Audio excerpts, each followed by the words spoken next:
जी, good morning students. Last class में अपन ने मैग्नेटिक मोमेंट्स के बारे में पढ़ रहे थे। मैग्नेटिक मोमेंटम के बारे में जब पढ़ा था तो आप लोगों को कौन कौन से इफेक्ट मैंने पढ़ा दिए थे।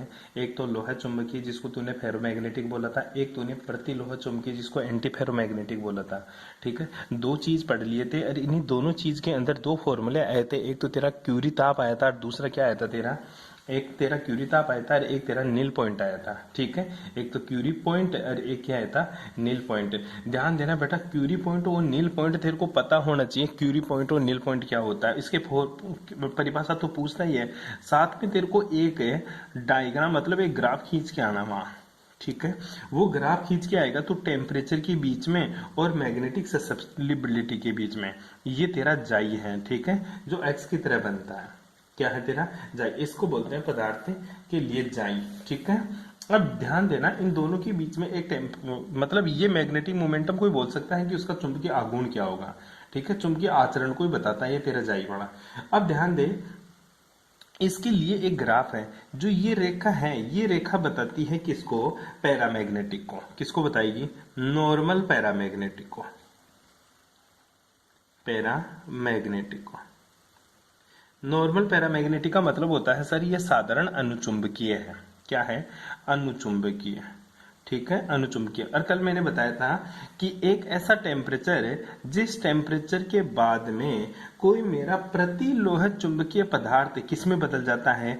ऐसा टेम्परेचर जिस टेम्परेचर के बाद में मेरा प्रति लोह चुंबकीय पदार्थ किस में बदल जाए, अनुचुंबकीय पदार्थ में बदल जाए, तो वह टेम्परेचर क्या कहलाता है, मेरा नील टेम्परेचर कहलाता है। कौन सा टेम्परेचर कहलाता था, नील टेम्परेचर। ठीक है, इस टेम्परेचर को नील टेम्परेचर बोलते थे यहाँ पे। ठीक है, और इस पॉइंट को क्या बोलेगा तू, नील पॉइंट। कौन सा पॉइंट कहलाता था, नील पॉइंट। इसी प्रकार तूने पढ़ा था लोह चुंबकीय पदार्थ कि ऐसा टेम्परेचर जिस टेम्परेचर के बाद में, ऐसा टेम्परेचर जिस टेम्परेचर के बाद में कोई मेरा पदार्थ किस में बदल जाए, अनुचुंबकीय पदार्थ में बदल जाए। ध्यान दे, इस पॉइंट के बाद में देख अनुचुंबकीय पदार्थ के बराबर ये लाइन हो गई और इस पॉइंट के बाद में भी अनुचुंबकीय पदार्थ के बराबर ये लाइन हो गई। तो इस पॉइंट को क्या बोलता था, तो इसको क्यूरी पॉइंट बोलता था। क्या बोलता था इसको, क्यूरी पॉइंट। ठीक है, बस ये चीज तेरे को ध्यान रखना। और इस जगह जो टेम्परेचर आएगा उस टेम्परेचर को क्यूरी टेम्परेचर, और इस जगह जो टेम्परेचर है उसको क्यूरी ताप बोलता था। तो कल मैंने दो चीज बताई थी, दोनों चीज के बाद में आपको ये ग्राफ है जरूर बनाना है, क्यूरी टेम्परेचर के लिए और किसके लिए, नील पॉइंट्स के लिए। ये बातें अपन ने पढ़ ली थी। उसके बाद में अपना बच रहा था क्या, चक्रण मात्र फॉर्मूला। क्वेश्चन पूछ लेता स्पिन ओनली फॉर्मूला। क्या आता है, स्पिन ओनली फॉर्मूला। ठीक है, स्पिन ओनली फॉर्मूला। ठीक है, क्या होता है तेरा स्पिन ओनली फॉर्मूला, हिंदी में इसको बोलते हैं चक्रण मात्र सूत्र, चक्रण मात्र सूत्र। ठीक है, बस ये फॉर्मूला आपको पता होना चाहिए। चक्रण मात्र सूत्र का मतलब क्या है वो समझने के लिए तेरे को पता होना चाहिए। मैंने तेरे को बताया था कि किसी भी पदार्थ का जो चुंबकीय आघूर्ण होता है वो दो चीज पर निर्भर करता है। किसके ऊपर, जो म्यू होता है चुंबकीय आघूर्ण बेटा, ये डिपेंड करता है दो चीज पर, एक तो म्यू एस के ऊपर और तेरा दूसरा म्यू एल के ऊपर। ठीक है, और दोनों की जो यूनिट होती है वो क्या यूनिट है तेरी, बोर मैग्नेटॉन। जहां पे तेरा जो म्यू एस है ये है चक्रण के कारण उत्पन्न चुंबकीय आघूर्ण। किसके कारण रे, चक्रण चुंबकीय आघूर्ण। क्या बोलेगा इसको, चक्रण चुंबकीय आघूर्ण। ठीक है, और दूसरी जो तेरा है म्यूएल, म्यूएल को क्या बोलेगा तू, कक्षीय चुंबकीय आघूर्ण, कक्षीय चुंबकीय आघूर्ण। क्या बोलेगा इसको, कक्षीय चुंबकीय आघूर्ण। बस ये बात आप लोगों को ध्यान में रखनी है। क्यों क्योंकि सर मेरे को चक्रण मात्र फॉर्मूला पढ़ना है, लेकिन मेरे को पता है जो चुंबकीय आघूर्ण होता है ना वो संक्रमण तत्वों के लिए एक तो कक्षक की गति के कारण और दूसरा चक्रण spin magnetic momentum, orbital angular momentum. ठीक है, ये बोल सकता है स्पिन एंगुलर मोमेंटम। ठीक है, और क्या बोलेगा, एंगुलर मोमेंटम वाला। ठीक है, तो ये चीज आप लोगों को ध्यान में रखनी है कि किसी भी यौगिक में जो चुंबकीय आघूर्ण होता है वो उसके इलेक्ट्रॉन की स्पिन की वजह से और इलेक्ट्रॉन जिस ऑर्बिटल में पड़ा है उस ऑर्बिटल की वजह से चुंबकीय आघूर्ण उत्पन्न होता है। बैठ गई बात समझ में, अरे बैठ गई बात समझ में। लेकिन इसमें कुछ थ्योरी है, वो देख क्या थ्योरी है। अब क्या थ्योरी आती है कि मैं स्पिन को खत्म कर देता हूं। ध्यान देना, संक्रमण धातुओं के लिए थोड़ा सा बढ़ा देते हैं इसकी ठीक है, एक बार ढंग से क्या बात है कि संक्रमण धातु संकुल यौगिकों के जो चुंबकीय आघूर्ण है ना, जो चुंबकीय गुण है, वो इलेक्ट्रॉन की कक्षीय गति का योगदान नहीं होता। समझना इस बात को कि म्यू एल का योगदान ही नहीं होता किसमें, चुंबकीय आघूर्ण के अंदर। ध्यान देना, संक्रमण धातु यौगिकों के लिए चुंबकीय आघूर्ण के अंदर कक्षीय गति का कोई योगदान नहीं होता, अर्थात म्यू एल इक्वल टू 0 होता है, क्योंकि संक्रमण धातुओं में n-1 कोष्टक डी कक्षक है, और डी कक्षक जो है तेरे वो इलेक्ट्रॉन के बाहरी सतह पर उपस्थित होते हैं, क्योंकि n-1 डी कक्षक कहाँ उपस्थित होते हैं, इलेक्ट्रॉन के बाहरी सतह पर उपस्थित होते हैं जो बाह्य वातावरण के से अत्यधिक प्रभावित होने के कारण इसकी कक्षीय गति बहुत कम होती है, जिसके कारण म्यू एल को नगण्य मान लिया जाता है। कहना क्या चाहता है कि गुरुजी जो डी ऑर्बिटल्स होता है, मतलब जो संक्रमण तत्व होता है, ठीक है, जो मेरी ट्रांजिशन मेटल एलिमेंट्स होते हैं, उसके अंदर n-1 कोष्टक डी जो कक्षक हैं, ठीक है, ये कहाँ होते हैं, ये उपकोष कहाँ होते हैं, ये बाहरी सतह पर उपस्थित होते हैं। कहाँ उपस्थित होते हैं, बाहरी सतह पर उपस्थित होते हैं, जिसकी वजह से इलेक्ट्रॉन को जब एनर्जी दी जाती है तो वो बाहरी सतह से बाहर निकल जाता है, मतलब उसमें ऑर्बिटल्स का कोई रोल नहीं होता। ऐसा नहीं है इलेक्ट्रॉन पहले ऊपर आएगा और उसके बाद में बाहर निकलेगा, नहीं सर, वो पहले से ही बाहर उपस्थित है, बाहर वाले कक्षक में उपस्थित है, इसलिए जब एनर्जी देगा तो बाहर से ही निकल जाएगा। अगर अंदर होता ना तो बेटा पहले ऑर्बिटल के अंदर आता, फिर ऊपर वाले ऑर्बिटल के अंदर आता, फिर और ऊपर वाले और फिर बाहर निकलता, तो वहां पे गुरुजी ऑर्बिटल का भी रोल होता। परंतु संक्रमण तत्वों में n-1 कोष्टक डी कक्षक जिसके अंदर अनपेड इलेक्ट्रॉन होते हैं वो एक्चुअल में बाहर ही उपस्थित होते हैं, इसलिए यहां ऑर्बिटल का कोई रोल नहीं होता। इसलिए मैं बोल सकता हूं कि संक्रमण तत्वों के लिए म्यू एल का मान क्या होता है बेटा जी, 0 होता है। क्या होता है, म्यू एल का मान क्या होता है, 0। केवल और केवल संक्रमण तत्वों में जो चुंबकीय आघूर्ण है ना, संक्रमण तत्वों में जो चुंबकीय आघूर्ण है वो किसकी वजह से उत्पन्न होता है, ये केवल चक्रण की वजह से ही उत्पन्न होता है। किसकी वजह से, इलेक्ट्रॉन के चक्रण की वजह से ही चुंबकीय आघूर्ण उत्पन्न होता है। ये बात आप लोगों को ध्यान में रखनी है। किसकी वजह से उत्पन्न नहीं होता गुरुजी, म्यू एल की वजह से उत्पन्न नहीं होता। तो समीकरण 1 में लगाएंगे तो म्यू किसके बराबर आ जाएगा, तेरा म्यू एस के बराबर आ जाएगा। इसीलिए इसका फॉर्मूले का जो नाम पड़ा बेटा, वो क्या नाम पड़ा, इस फॉर्मूले का नाम पड़ गया स्पिन ओनली फॉर्मूला, क्योंकि सर केवल और केवल स्पिन की वजह से ही चुंबकीय आघूर्ण उत्पन्न होता है, म्यू एल की वजह से चुंबकीय आघूर्ण उत्पन्न नहीं होता, इसलिए स्पिन ओनली फॉर्मूला बोलते हैं। अब जो म्यू एस होता है ना, वो उस म्यू एस की वैल्यू क्या होती है, जो तेरा म्यू एस होता है बेटा, इसका मान होता है, याद रखना, 4s कोष्टक s+1, और इसकी यूनिट क्या है, बोर मैग्नेटोन। क्या यूनिट है बेटा, बोर मैग्नेटोन। और s बराबर क्या होता है, n/2। s तो क्या है तेरा, यहाँ पे s होता है गुरुजी स्पिन। एस क्या है तेरी, स्पिन। स्पिन का मतलब हिंदी में बोलते हैं इसको चक्रण। क्या बोलेगा, चक्रण। और तुझे पता इलेक्ट्रॉन का चक्रण 2 तरह का होता है, प्लस हाफ और माइनस हाफ। और एन क्या है बेटा, यहाँ पे एन है गुरुजी मेरा अयुग्मित इलेक्ट्रॉन की संख्या। किसकी रे, अयुग्मित इलेक्ट्रॉन की संख्या। ठीक है, बस ये बात आप लोगों को ध्यान में रखनी है। s की वैल्यू n/2 पुट करेगा तो तेरा जो म्यू s है, इसको जब तू सोल्व करेगा तो तेरा आंसर क्या आ जाएगा, वैल्यू पुट करके देख लेना, n कोष्टक n+2 इसका आंसर आता है, जो तू बचपन से पढ़ता आ रहा है फॉर्मूला।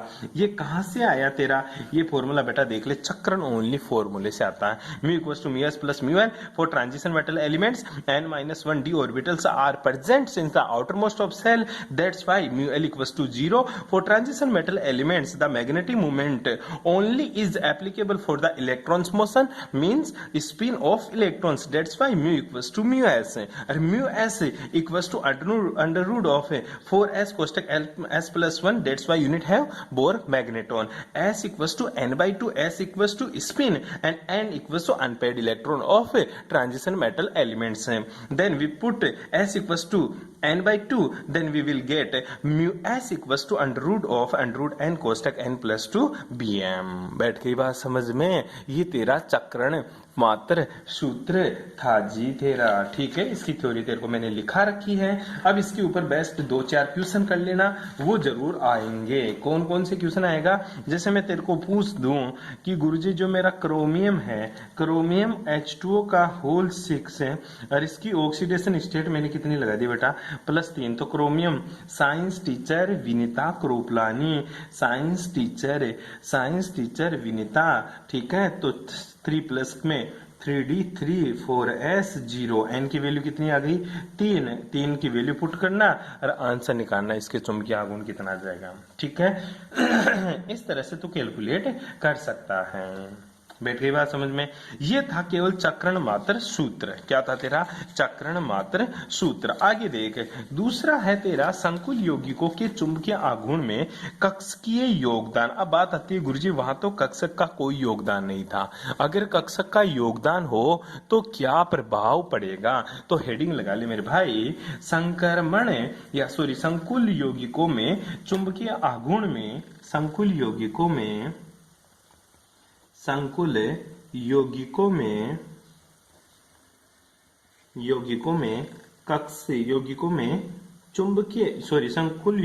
के चुंबकीय आघूर्ण में, ठीक है, कक्षकीय योगदान। ठीक है, कक्षक का क्या योगदान होता है। ठीक है, इसकी थोड़ी थ्योरी है, वो चीज मैं तेरे को बताता हूं, उसके बाद में इसका जो फॉर्मूला आएगा वो अपन को याद करना है। आ जाओ इधर वापस से। ठीक है, फिर से बढ़ा लेते हैं इसको थोड़ा सा।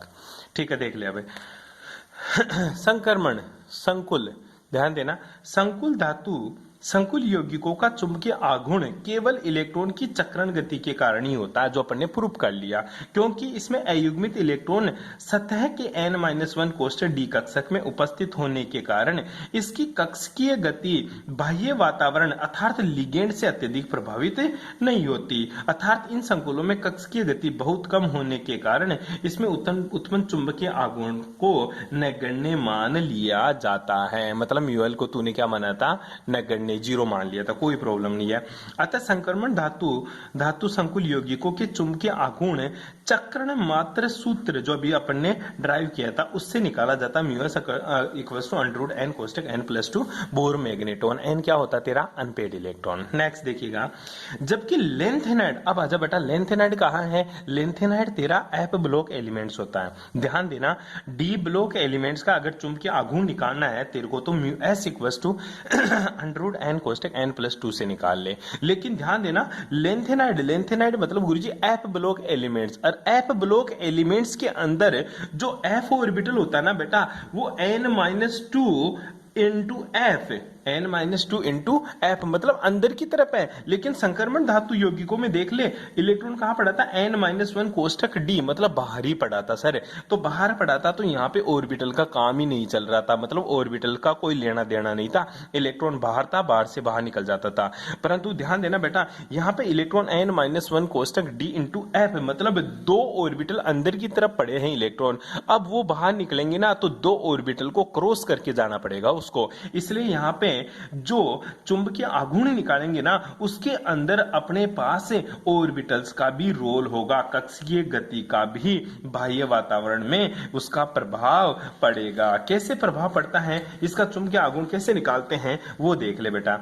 इस कारण चुंबक लेंथेनाइड की चुंबकीय आघूर्ण को ज्ञात करने के लिए रुजल सैंडर्स समीकरण को उपयोग में लिया जाता है। कौन सी इक्वेशन है बेटा, रुजल सैंडर्स इक्वेशन। छोटा सा पूछ लेता है, रुजल सैंडर्स इक्वेशन क्या है। रुजल सैंडर्स इक्वेशन है बेटा, mu equals to g for girl, mu equals to g under root of j कोष्ठक j+1 बोर मैग्नेटॉन, जहां पे जी क्या है, लेंडे विपाटन गुणांक। क्या है बेटा, लेंडे विपाटन गुणांक। ध्यान रखना इस चीज का, जी क्या है तेरा, लेंडे विपाटन गुणांक, जिसका मान निम्नलिखित होता। क्या होता है जी का मान, जी इक्वल्स टू 3/2। ये याद कर लेना बेटा, क्वेश्चन 1 नंबर में पूछ लेता, लेंडे विपाटन गुणांक का मान बताओ या फॉर्मूला बता। तो g equals to 3/2 plus s कोष्ठक s plus l minus sorry s plus one है रे, क्या है s plus one minus l कोष्टक एल प्लस वन माइनस का एल कोष्टक l plus one divided by 2j कोष्टक j प्लस वन। बेटा याद कर लेना, रट लेना इस चीज को। किसको? गुरुजी लैंडे-सैंडर्स विपाटन क्या है? पहले तो लैंडे-सैंडर्स इक्वेशन क्या है देख ले, रुजल-सैंडर्स इक्वेशन, ठीक है, सैंडर्स समीकरण। बट सीधा नाम से पूछ लेता, सीधा ही रूजल सैंडर्स समीकरण लिखो तो लिख क्या देगा? रूजल सैंडर्स इक्वेशन क्या होती है? Mu equals to g under root of क्या लिखेगा? जे कोष्टक j plus one Bohr magneton. ये है तेरी रूजल सैंडर्स इक्वेशन, ठीक है। जहां पे जी क्या है? जहां पे जी है मेरा लेंडे विपाटन गुणांक। क्या है तेरा? लेंडे विपाटन गुणांक। क्या है तेरा? लेंडे विपाटन गुणांक, जिसका मान कितना होता है? लेंडे विपाटन गुणांक का मान होता है गुरुजी 3/2 प्लस, ध्यान से देख लेना इसको, एस कोष्टक s plus one minus l कोष्टक l plus one divided by 2j कोष्टक j प्लस वन। ये किसका मान होता है? ये होता है सर मेरे लेंडे विपाटन गुणांक। किसका मान है रे? लेंडे विपाटन गुणांक। और लेंडे विपाटन गुणांक का मान तेरे को अच्छे से पता होना चाहिए कि सर लेंडे विपाटन गुणांक का मान क्या है। बैठ जाएगी बात समझ में? अगर लेंडे विपाटन गुणांक का मान तेरे को नहीं पता चल रहा तो बेटा गलत हो जाएगा तेरे साथ। क्या हो जाएगा? गलत हो जाएगा। तो लेंडे विपाटन गुणांक का मान तेरे को पता होना चाहिए, ठीक है। अब जी की वैल्यू पुट कर दे और म्यू का मान निकाल ले। अब जी की वैल्यू यहां पुट कर देंगे, कहा? जी की वैल्यू यहां पुट करेंगे तो म्यू का मान कितना हो जाएगा? जी की वैल्यू क्या है बेटा? 3/2 प्लस एस कोष्टक एस प्लस वन माइनस का एल कोष्टक l plus one divided by 2j कोष्टक j प्लस वन, ठीक है। ये क्या है तेरे लेंडे विपाटन गुणांक का मान। और क्या लिखेगा? ये तो पूरा एक तरफ लिखेगा और रूट के अंदर क्या लिख देगा बेटा? ये वैल्यू एज इट इज छाप दे, जे कोष्टक जे प्लस वन, और इसकी वैल्यू क्या होती है? Bore magneton. अब सबका पता होना चाहिए एस क्या है तेरा? एस है गुरुजी चक्रण क्वांटम संख्या। क्या है तेरी? चक्रण क्वांटम संख्या। एस क्या है तेरी? चक्रण क्वांटम संख्या। एल क्या है? एल ध्यान रखना तेरा परिणामी कक्षीय संवेग या क्वांटम संख्या। क्या है तेरा? परिणामी, क्या है तेरा? परिणामी कक्षीय क्वांटम संख्या, ठीक है, क्वांटम संख्या। इसी प्रकार जे क्या है? जे है कोणीय संवेग क्वांटम संख्या। जे क्या है तेरा? कोणीय संवेग क्वांटम संख्या, ठीक है। इसी प्रकार जे की दो वैल्यू पॉसिबल है, एक तो है तेरा L माइनस एस और जे का दूसरी जो वैल्यू पॉसिबल है वो बेटा है L प्लस एस, ठीक है। L माइनस एस कब यूज करता है? जब कोस अर्धपूरित से कम भरा हो। L माइनस एस कब यूज करेगा? जब तेरा जो कोस है, ठीक है, वो कब कितना हो? जब कोस अर्धपूरित से कम भरा हो, ठीक है। और L प्लस एस कब यूज करेगा? जब कोस अर्धपूरित से ज्यादा भरा हो, जब कोस अर्धपूरित से ज्यादा भरा हो, ठीक है, तब यूज करते हैं L प्लस एस, ठीक है। इस तरह से तेरे को जी की वैल्यू पता होनी चाहिए और ये समीकरण क्या है तेरा? लेंडे इक्वेशन तेरे को याद रखनी है बेटे, ठीक है, कर लेगा, ठीक है। रूजल सैंडर्स समीकरण क्या थी? ये चीजें तेरे को पता होनी चाहिए। उसके बाद में, ठीक है, उसके बाद में तेरे को 2-4 क्वेश्चन देता हूं, उसके तेरे को एग्जांपल्स बुक से भी देख लेना चाहिए। तो दे रखा है इसकी स्ट्रक्चर्स क्या होगी। फॉर एग्जांपल आपकी जो कॉपी में दे रखे हैं या नोट्स में दे रखे हैं वो क्वेश्चन आ जाता है K3FeCN का होल 6, ठीक है। तो इस संकुल का चुंबकीय आघूर्ण कितना होगा, ठीक है, और दूसरे का चुंबकीय आघूर्ण कितना होता है, प्रूफ करना है। क्वेश्चन आ जाता है क्या कि K3FeCN का होल 6 संकुल का जो चुंबकीय आघूर्ण है, इसका जो चुंबकीय आघूर्ण कितना आ रहा है? 1.9 बोर मैग्नेटोन है। कितना है रे? 1.9 बोर मैग्नेटोन। और दूसरे जो ऑर्बिटल है उसका चुंबकीय आघूर्ण FeCl का होल 6, ठीक है। इसका जो चुंबकीय आघूर्ण है वो कितना आ रहा है? इसका 5.9 बोर मैग्नेटोन है। पूछेगा प्रूफ करो, इसका चुंबकीय आघूर्ण ये आता है और इसका चुंबकीय आघूर्ण ये आता है, क्यों आपको बताना है जी। बताने के लिए आपको सिंपल सा मेथड है, क्या करेगा, दोनों की स्ट्रक्चर्स बता देगा। ठीक है, वो बताएंगे अपन नेक्स्ट क्लास में। यहां तक करना आपको। Thanks for cooperation.